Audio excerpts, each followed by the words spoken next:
Ahora nos corresponde ir a un capítulo que es el último capítulo de este semestre, que tiene que ver con inferencia estadística. Entonces, para ir un poquito al contexto de lo que vamos a ver, te voy a recordar cuál era la estructura del curso. En la primera clase nosotros dijimos que este curso disponía de 3 partes. La primera parte estudiamos estadística descriptiva. En la segunda parte estudiamos muchos modelos probabilísticos. Aquí hicimos desde la definición de probabilidad hasta las distribuciones discretas y continuas. Y como dijimos, este curso se dividía en 3 bloques. Y al final dijimos que íbamos a hacer un capítulo de inferencia estadística. Entonces, en este capítulo analizamos una muestra x1 hasta xn, que eran n observaciones provenientes de diferentes individuos de la misma variable.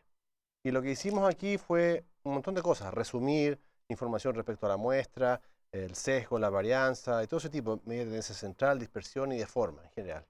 Pero aquí no habían modelos, ¿te acuerdas? En cambio, cuando fuimos a los modelos, esto fue en abstracto.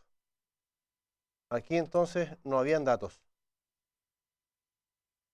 Entonces aquí hay datos, pero no hay modelos. Aquí habían modelos, pero no habían datos.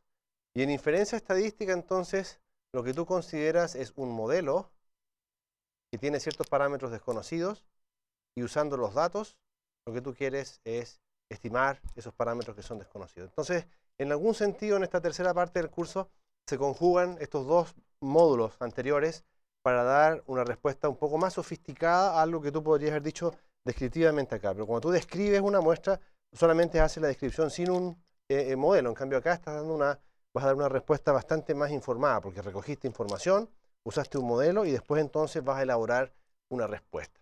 Entonces, en inferencia estadística existen 3 tópicos muy importantes. El primero es estimación puntual, que nosotros vamos a estudiar en este curso, estimación puntual. ¿Y de qué se trata aquí? Bueno, ¿recuerdas cuando tú tenías, por ejemplo, x1 hasta xn? Esto era una muestra ID de una distribución normal, mu sigma cuadrado. Entonces la pregunta es, ¿qué podrías decir tú acerca de mu? Porque antes, en los ejercicios anteriores, a ti te decían, mira, esta es una distribución normal, y la media es tanto y la varianza es tanto. Ahora no tienes la media. Tú tienes que decir cuál es el valor que provee la estimación usando esta muestra. Entonces, tú podrías decir, mira, yo voy a proponer que el valor promedio, ese va a ser mi estimador. Entonces, vamos a distinguir acá entre lo que son los parámetros y los estimadores en el video siguiente. Pero esencialmente lo que nosotros queremos proporcionar es un estimador basado en la muestra acerca de un parámetro que tiene que ver con la población. El segundo tópico tiene que ver con intervalos de confianza. Estos intervalos de confianza también se llaman intervalos aleatorios. Y ahora lo que tú tienes acá, yendo al mismo ejemplo, mu, tú tienes una cantidad que ahora no quieres un valor puntual, sino que ahora tú dices, mira, ¿sabes qué? Aquí se ubica el promedio, pero yo quisiera saber ahora cuál es la probabilidad de que esta cantidad viva aquí en algún intervalo. Es decir, yo voy a inventar de alguna manera una cantidad aquí que va a ser una estimación que va a depender de la muestra, y aquí otra estimación que va a depender de la muestra, de tal manera que yo estas 2 cantidades las puedo poner acá y puedo decir, mira, yo tengo una cierta probabilidad asociada a que el parámetro va a vivir dentro de esa zona. Aquí te recalco de que nuestro parámetro va a ser fijo y las cantidades aleatorias van a ser estas 2. Por lo tanto, por eso se llama un intervalo aleatorio, porque lo aleatorio ahí no es el parámetro, sino que son los extremos. ¿Ya? Eso lo vamos a ver en detalle. Y en tercer lugar, lo que vamos a hacer es test de hipótesis.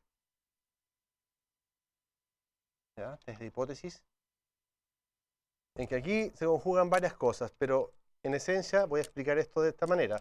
Imagínate que T es la temperatura de un horno, que debería funcionar a 100 grados Celsius, y mu es el valor medio. Entonces, mira, tú dices, yo voy a proponer que esto efectivamente funciona a 100 grados Celsius versus el estado alternativo. Por ejemplo, yo podría observar una muestra y decir, yo tengo la sospecha que el promedio aumentó.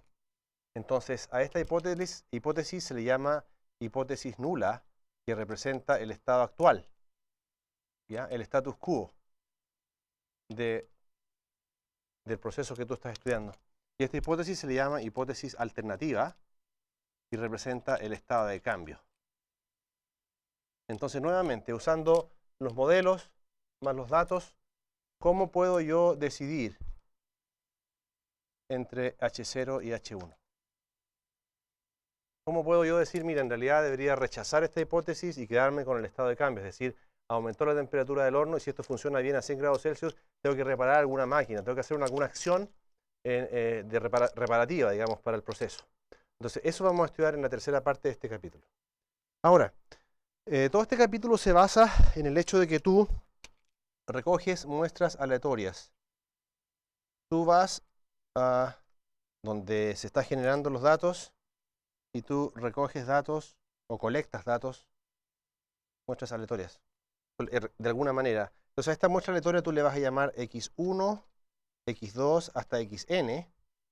No te vas a preocupar en este minuto de cómo fueron sacados estos datos. Vas a asumir que los datos fueron debidamente coleccionados y ahora lo que vas a hacer es que vas a asumir que esto proviene de una cierta población. ¿Okay? Cuando tú dices que esto proviene de una cierta población, hicimos unos supuestos súper fuertes acá. Por ejemplo, imagínate que esto provenía de una normal, mu sigma cuadrado. Entonces nosotros dijimos que habían ciertos supuestos que íbamos a hacer. Ese supuesto I y D, ¿te recuerdas? Esto quiere decir que las muestras son todas independientes e idénticamente distribuidas. ¿Qué quiere decir eso? Que las variables aleatorias son todas independientes, en el sentido de que la distribución conjunta se puede escribir como el producto de las marginales. Y segundo, es que son todas idénticamente distribuidas. Es decir, si esta es normal, esta también es normal y con los mismos parámetros. Todas tienen la misma distribución con los mismos parámetros. Entonces, en ese caso, este va a ser un supuesto clave y va a ser una hipótesis de trabajo. Este supuesto no lo vamos a levantar. En el curso de econometría, después más adelante, tú vas a ver qué hacer cuando las variables efectivamente no son independientes y en ese caso vas a tener que elicitar alguna estructura de correlación para ellas. Entonces, a las variables aleatorias, ¿ya? A las variables aleatorias x1, x2 hasta xn, cuando satisfacen efectivamente ese supuesto de ID, también esto se le llama una muestra aleatoria de tamaño n. Y se anota ahí. ¿Ya? Así, de esa manera. Esto es una muestra aleatoria de tamaño n. ¿Qué significa eso? Que son independientes e idénticamente distribuidas, provenientes esta de una distribución normal mu sigma cuadrado. Entonces esa es una manera de anotar. Y en general, cuando nos vamos a referir a la variable x, la vamos a escribir con mayúsculas. Esta es la variable aleatoria. ¿Ya? Y cuando nos vamos a referir a la realización, es decir, al numerito que observamos, eso lo vamos a anotar con minúscula. Entonces esta va a ser una realización de la variable x. ¿Ok?